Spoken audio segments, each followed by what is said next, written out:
Welcome to Biology, the scientific study of life. A tour of the cell. The importance of cells. The cell is as fundamental to biology as the atom is to chemistry. All organisms are made of cells. In the hierarchy of biological organization, the cell is the simplest collection of matter that can live. Indeed, there are diverse forms of life existing as single celled organisms. More complex organisms, including plants and animals, are multicellular. Their bodies are cooperatives of many kinds of specialized cells that could not survive for long on their own. However, even when they are arranged into higher levels of organization, such as tissues and organs, cells can be singled out as the organism's basic units of structure and function. The contraction of muscle cells moves your eyes as you read this sentence when you decide to turn the page. The next page. The nerve cells will transmit the division from your brain to the muscle cells of your hand. Everything an organism does occurs fundamental at the cellular level. Although cells can differ substantially from each other, they share certain common characteristics. In this chapter, we will first learn about the tools and experiment approaches that have allowed us to understand subcellular details. To study cells, biologists use microscopes and the tools of biochemistry.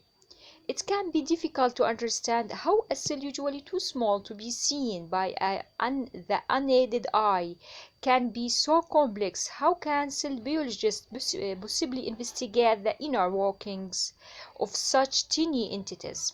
Before we actually tour the cell, it will be helpful to learn how cells are studied. Microscopy.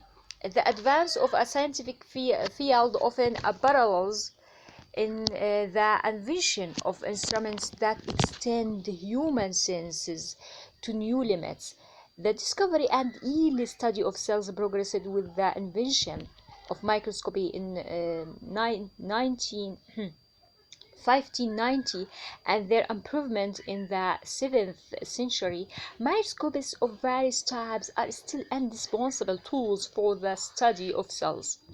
The microscopes first used the Renaissance scientists as well as the microscopes.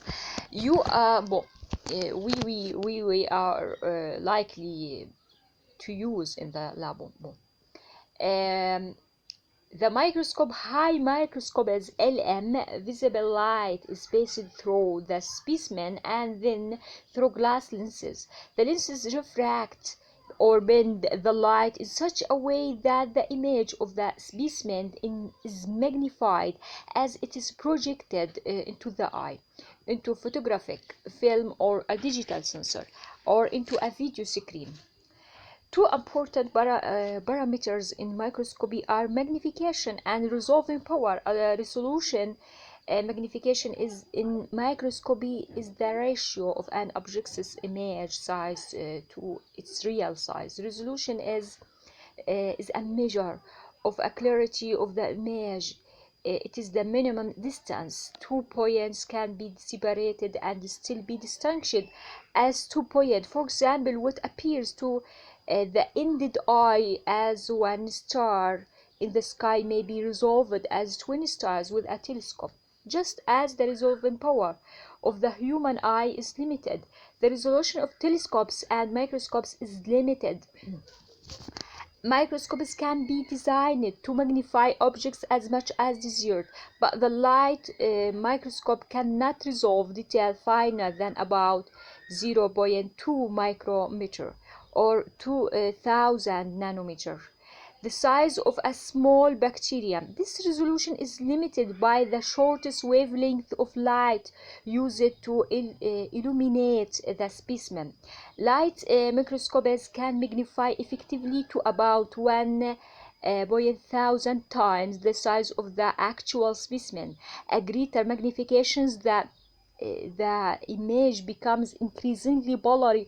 Most of the improvements in light microscopy since the beginning of the 20th century have involved new methods for enhancing contrast, which clarifies the details that can be resolved.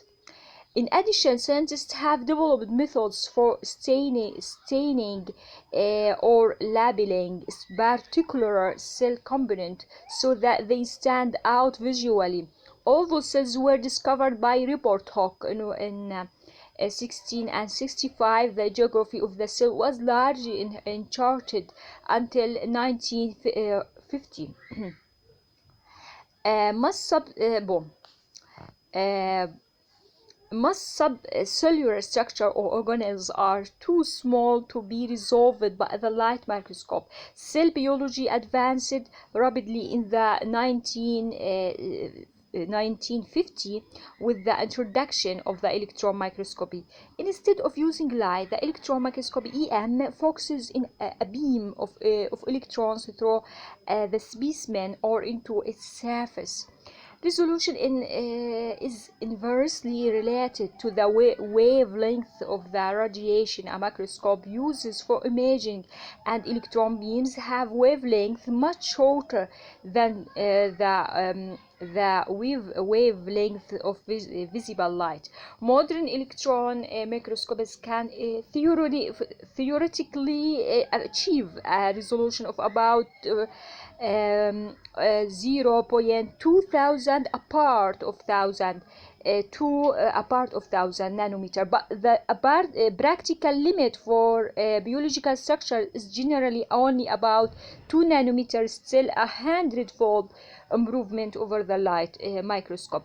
Biologists use the term cell ultrastructure to refer to a cell's anatomy is revealed by an electron microscope.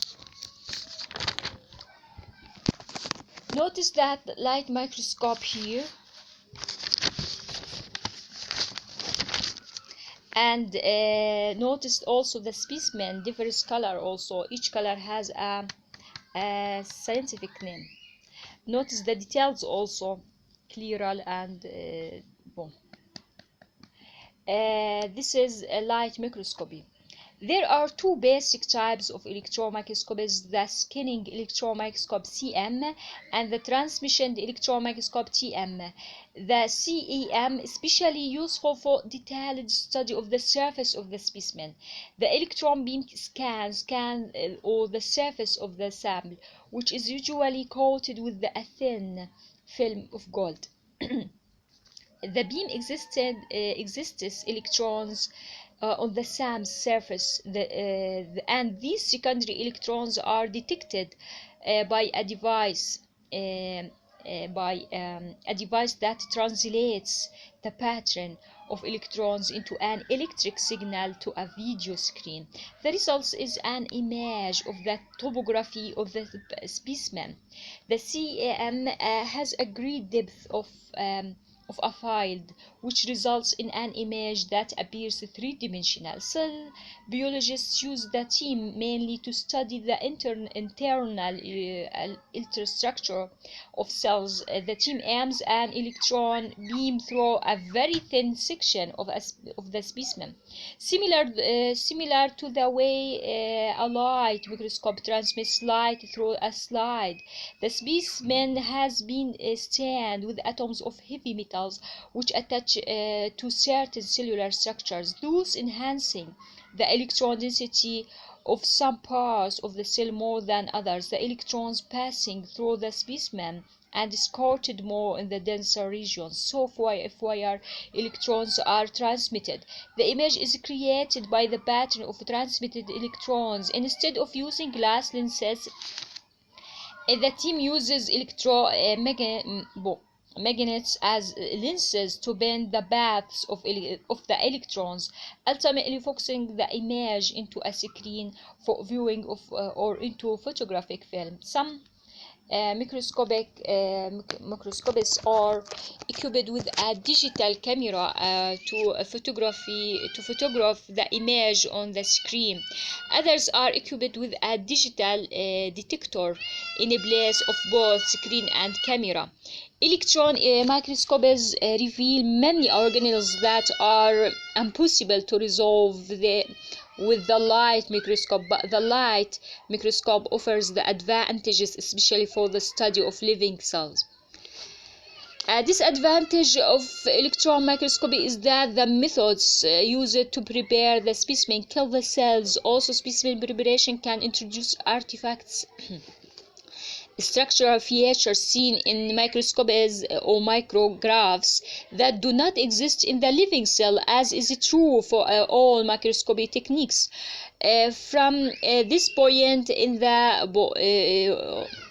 point on in the book, micrographs are identified by the type of microscopy: LM for a light micrography, CEM for a scanning electron micrography, and TEM for a transmission electron micrography. Microscopes are the most important tools of cytology, the study of the cell structure, but simply describing the diverse organelles within the cell reveals little about their function. Modern cell biology developed from an integration of cytology with biochemistry, the study of the molecules and chemical processed metabolism of cells. A biochemical approach called cell fractionation has been particularly important in cell biology.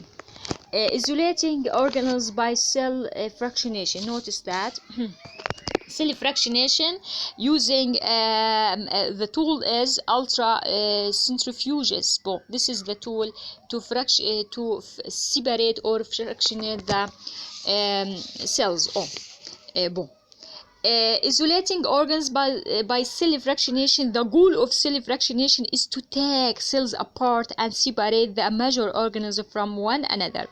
The instrument used to fractionate cells is the centrifuge, which can spin test tubes holding mixtures of disrupted cells at various speeds. The resulting force separates the cell component by size and density. The most powerful machines, called ultra centrifuges, can spin as fast as 130 130,000 revolutions per minute, and apply forces on partials for more than 1 million times the